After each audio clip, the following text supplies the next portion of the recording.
ભારતના અરબી સમુદ્રમાં અત્યારે હાલ વધુ એક સાયક્લોન છે તે બની રહ્યું છે અને ક્યાંક આ જ સાયક્લોન છે તે હવે ગુજરાતને અથડાશે તેવી પણ સંભાવના છે તે વ્યક્ત કરવામાં આવી છે।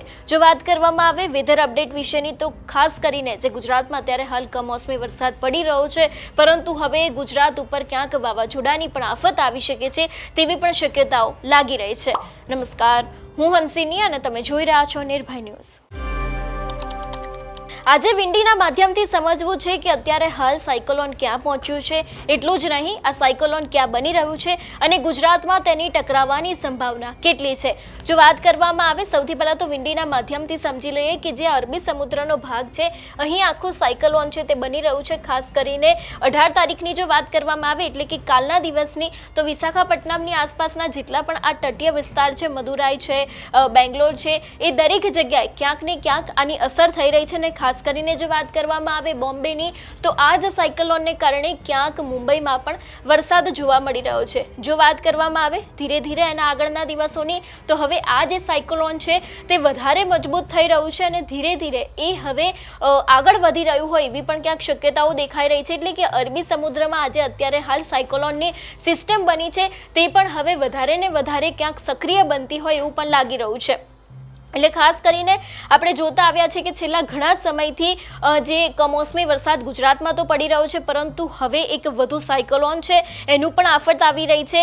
જે પ્રમાણે અત્યાર સુધી તે નીચેના ભાગોમાં જોવા મળ્યું હતું, પરંતુ હવે આ જ સાયક્લોન છે તે વધારે મજબૂત બની ગયું છે અને અત્યારે હાલ આજે 20 તારીખની જો વાત કરવામાં આવે તો હવે આ ધીરે ધીરે સાયક્લોન છે તે પોતાની અસર દેખાઈ રહ્યું છે। હૈદરાબાદ હોય કે પછી વિશાખાપટ્ટનમ હોય, મુંબઈ હોય, તેની સીધી જ અસર ક્યાંક દેખાઈ રહી છે। અને જે પ્રમાણે અહીંયાની વાત કરવામાં આવે તો ક્યાંક ગુજરાતમાં પણ ધીમી ધારે તેની અસર છે તે હવે અત્યારથી જ જોવા મળતી હોય એવું પણ લાગી રહ્યું છે। વાત કરવામાં આવે અત્યાર સુધી આપણે કમોસમી વરસાદ વિશેની વાત કરતા આવ્યા છે અને જે પ્રમાણે હવે નવું એક સાયક્લોન આવી રહ્યું છે એનાથી પણ ક્યાંક ગુજરાતમાં જેટલો પણ વરસાદ અત્યાર સુધી ફૂંકાયો છે એને લઈને તો ખેડૂતોને ભારે નુકસાન થયું છે, પરંતુ હવે ક્યાંક આ જ સાયક્લોનને કારણે પણ ભારે નુકસાન થઈ શકે છે એવી પણ શક્યતાઓ દેખાઈ રહી છે। એટલે જે પ્રમાણે વાત કરવામાં આવે 21 તારીખની, તો હવે આ જે સાયક્લોન છે તે મુંબઈ બાજુ છે તે સક્રિય થયું હોય એવું લાગી રહ્યું છે। ખાસ કરીને નાગપુર હોય, અમદાવાદ હોય, અમદાવાદના જેટલા પણ વિસ્તારો છે કે ત્યાં પણ અત્યારે હાલ ક્યાંક વરસાદ જોવા મળી રહ્યો છે। ખાસ કરીને જો વાત કરવામાં આવે કે અહીં વેરાવળ છે, સુરત છે, મુંબઈથી સીધા જે આ અહીં દેખાઈ રહ્યું છે સુરતની, એ દરેક જગ્યાએ પણ ક્યાંક વરસાદ છે તે પડી શકે છે તેવી પણ સંભાવના વ્યક્ત કરવામાં આવી છે। એટલે કે ક્યાંક આની સીધી અસર છે તે હવે ગુજરાતને પણ થઈ શકે છે। વાત કરવામાં આવે વેરાવળ, જામનગર અહીં દેખાઈ રહ્યા છે કે તેની આસપાસના જેટલા પણ વિસ્તારો છે કે તેની અંદર પણ હવે ક્યાંક આ જ સાયક્લોન છે તેની અસર થઈ શકે છે। ધીરે ધીરે આ સાયક્લોન પાછું નીચે આવી રહ્યું છે, એટલે કે જે મુંબઈના ભાગો છે ત્યાં સાયક્લોન છે તે વધારે ને વધારે હવે સક્રિય થઈ રહ્યું છે અને ધીરે ધીરે આ જ સાયક્લોન આગળ વધીને ક્યાંક ગુજરાતની આસપાસ છે ત્યાં પણ દેખાઈ શકે છે। જે પ્રમાણે વાત કરવામાં આવે એ પ્રમાણે આપણે જોયું હતું કે સમગ્ર જામનગર હોય કે પછી વેરાવળ હોય, એ પણ દરેક ભાગોમાં ક્યાંક આની સીધી જ અસર છે તે પણ જોવા મળી રહી છે। એટલે ખાસ કરીને આપણે અત્યાર સુધી વાત કરતા આવ્યા છે કે ગુજરાતમાં કમોસમી વરસાદ ખાબકી રહ્યો છે, પરંતુ હવે ગુજરાતમાં વધુ એક વાવાઝોડું છે એ પણ ટકરાવાની સંભાવનાઓ છે। જે પ્રમાણે વિંડીના મારફતથી આપણે જોયું કે ક્યારે આ ટકરાઈ શકે છે। વાત કરવામાં આવે કે 20 થી 22 તારીખની આસપાસ આ વાવાઝોડું છે તે વધારે ને વધારે સક્રિય થાય છે ને મુંબઈના અનેક એવા ભાગો છે કે જેની અંદર વરસાદ છે તે ભારેથી અતિ ભારે પડી શકે છે। હવામાન નિષ્ણાંત પરેશ ગોસ્વામી શું કહી રહ્યા છે આ વાતને લઈને, વાવાઝોડાને લઈને, તે પણ સાંભળીએ। આજના વિડીયોમાં આપણે જે માહિતી આપવાની છે વાવણીના વરસાદની, આમ જોવા જઈએ તો આપ તમામ મિત્રો જાણો છે કે અત્યારે માવઠાનો વરસાદ પડ્યો છે। અત્યારે લગભગ ખેતરોમાં હજુ પણ ગારો છે, લીલું છે અને હવે વાવણીના વરસાદ છે ક્યારે આમ જોવા જઈએ તો નૈઋત્યનું ચોમાસું છે આંદામાન નિકોબાર ટાપુ અને બંગાળની ખાડીમાં પ્રવેશ કરી ચૂક્યું છે, જેની માહિતી પણ આપણે વેધર ટીવી ઉપર અને આપણે આ લલકાર ચેનલ ઉપર આપી ચૂક્યા છે।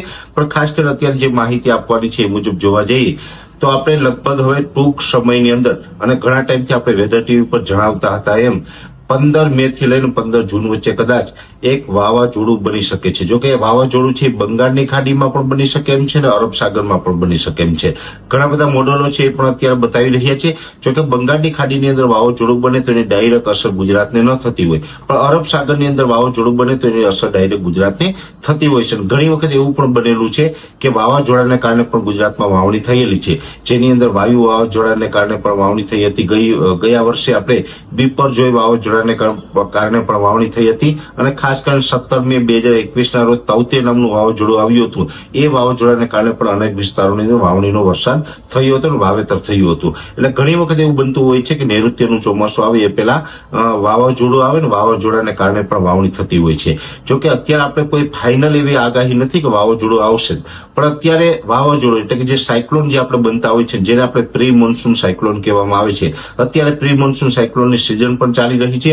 ઘણા સમયથી આપણું એક અનુમાન છે કે જે રીતે અત્યારે દરિયાઈ તાપમાન ઊંચું છે, આ ઊંચા તાપમાનને કારણે સાયક્લોન બનવાની સંભાવનાઓ છે. એટલે ખાસ કરીને 15 મે થી લઈ અને 15 જૂન વચ્ચે કોઈ એક સાયક્લોન બને તો સાયક્લોનને કારણે પણ વાવાઝોડું જે આવે ને એને કારણે પણ વાવેતર થાય તેવી શક્યતાઓ છે. એટલે નૈઋત્યના ચોમાસા પહેલા કદાચ વાવેતર થઈ જાય અને ખાસ કરીને જો સાયક્લોન બનશે તો નૈઋત્યનું ચોમાસું પણ 15 જૂનની જગ્યાએ 7, 8 કે 10 દિવસ લેટ થઈ શકે છે. બીજી વાત એ છે કે અત્યારે આમ જોવા જઈએ તો જે હમણાં એક મોટું માવઠું થયું છે, આ મોટા માવઠું જે આપણે ઇતિહાસનું સૌથી તીવ્ર માવઠું થયું છે, મોટા માવઠાને કારણે ખેતરોમાં પાણી ભરેલા છે, ગારો થઈ ગયો છે, જમીનો ફૂલ પલળી ગયેલી છે અને એવા વિસ્તારોની અંદર કદાચ મે મહિનાની અંદર જેવી રીતે આપણે આગાહી છે કે છેલ્લા અઠવાડિયાની અંદર છૂટાછવાયા પ્રી મોન્સૂન એક્ટિવિટીના ઝાપટા પડી તેવી શક્યતાઓ છે. એટલે કદાચ એવું પણ બને કે પ્રી મોન્સૂન એક્ટિવિટી જે વિસ્તારોની અંદર તીવ્ર થાય તો તીવ્ર પ્રી મોન્સૂન એક્ટિવિટીને કારણે પણ વાવણી થઈ શકે. કેમ કે અત્યારે જોવા જઈએ તો જમીન છે એ ફૂલ પલળેલી છે, ભેજ પૂરેપૂરો છે. પૂરો ભેજ હોય ને એમાં પણ જો આ પ્રી મોન્સૂન એક્ટિવિટી સારી એવી થાય તો ત્યાં પછી આપણે વાવેતર થઈ શકતા હોય છે. એટલે ખાસ કરીને જે વાવાઝોડું અથવા તો પ્રી મોન્સૂન એક્ટિવિટી બંને પરિબળો એવા છે જેને કારણે નૈઋત્યના ચોમાસા પહેલા ગુજરાતની અંદર વાવણી થાય તેવી શક્યતાઓ છે. એટલે દરેક મિત્રોએ તૈયાર રહેવાનું, ખેતરો તૈયાર રાખવાના. ગમે ત્યારે વાવાઝોડું પણ બની શકે અને પ્રી મોન્સૂન એક્ટિવિટીને કારણે પણ વાવેતર થઈ શકે. નૈઋત્યનું ચોમાસું તો આપણે જે વેધર ટીવી પર રેગ્યુલર કાર્યક્રમ મૂકેલા છે એ મુજબ સમય કરતા 5, 7 કે 10 દિવસ લેટ થઈ શકે છે, પણ એ નૈઋત્યનું ચોમાસું આવે એ પહેલા પણ વાવણીના ચાન્સ છે. અને નૈઋત્યના ચોમાસા પહેલા પ્રી મોન્સૂન એક્ટિવિટી કે વાવાઝોડાના વરસાદને કારણે જે વિસ્તારોમાં વાવેતર થશે એ વાવેતર ઓરવેલી મગફળીની સાથોસાથ સારા એવા વાવેતરો ગણાશે ને એ વાવેતરો કરવા જોઈએ. જો મે મહિનાના છેલ્લા અઠવાડિયાની અંદર કોઈ વાવાઝોડું કે પ્રી મોન્સૂન એક્ટિવિટીના વરસાદો થાય અને જો આપણે વાવેતર કરવા લાયક જમીનો તૈયાર હોય તો વાવેતર કરવું પણ જોઈએ. એટલે ખાસ આ વિડીયોની અંદર દરેક મિત્રોને આપણે એ જ ભલામણ કરવાની છે કે 2025 ની અંદર નૈઋત્યના ચોમાસા પહેલા પણ કદાચ વાવણી થઈ શકે છે, જેના માટે દરેક ખેડૂત ભાઈઓએ તૈયારી રાખવાની છે. તમારું શું માનવું છે આ વિષયને લઈને અમને કમેન્ટ કરીને ચોક્કસથી જણાવજો. તેની સાથે જ અમારી ચેનલ નિર્ભય ન્યૂઝને લાઇક, શેર અને સબસ્ક્રાઇબ કરવાનું ભૂલશો નહીં. નમસ્કાર.